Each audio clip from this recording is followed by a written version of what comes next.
കേരളത്തിൽ ഏറ്റവും മനുഷ്യരുള്ള ജില്ലയാണ്, അത് മനസ്സിലാക്കണം. കേരളത്തിൽ ഏറ്റവും മനുഷ്യർ ജീവിക്കുന്ന ഇടമാണത്.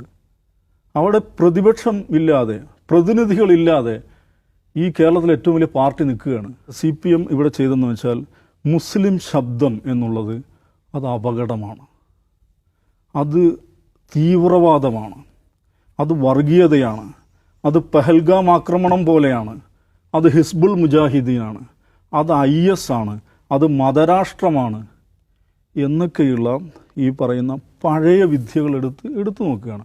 അപ്പോൾ അതിലൂടെ എന്താ സംഭവിച്ചാൽ നിഷാദ് എന്നോട് ചോദിച്ച ചോദ്യം ഇതെങ്ങനെ ഫിക്സ് ചെയ്യുന്നുള്ളതാണ്. അത് ഫിക്സ് ചെയ്യാത്ര എളുപ്പമല്ല.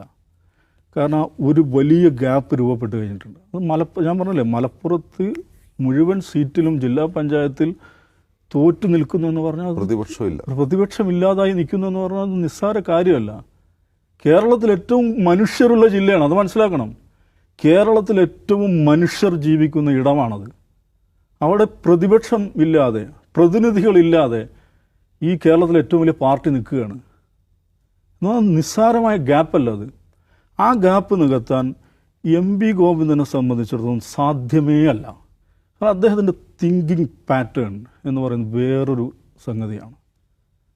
അത് ഇപ്പോഴും സോവിയറ്റ് യൂണിയൻ തകരുകയില്ല, കാരണം മനുഷ്യൻ കുരങ്ങനിലേക്ക് തിരിച്ചു പോവില്ലല്ലോ എന്നൊക്കെ വിചാരിച്ചിരുന്നൊരു കാലമുണ്ടല്ലോ. ആ കാലത്ത് ജീവിക്കുന്ന ഒരു മനുഷ്യനാണ്. ഈ കാലം മാറിയിട്ടുണ്ട്, ഈ ലോകം മാറിയിട്ടുണ്ട്.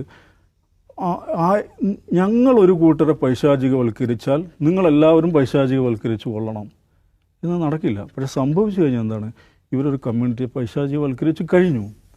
ഇനി അതെങ്ങനെയാണ് അവരുമായിട്ട് ഒരു റീകോൺസിലിയേഷൻ ഉണ്ടാക്കുക എന്നുള്ളത് അവരാണ് ആലോചിക്കേണ്ടത്. അത്ര എളുപ്പമാണെന്ന് എനിക്ക് തോന്നുന്നില്ല.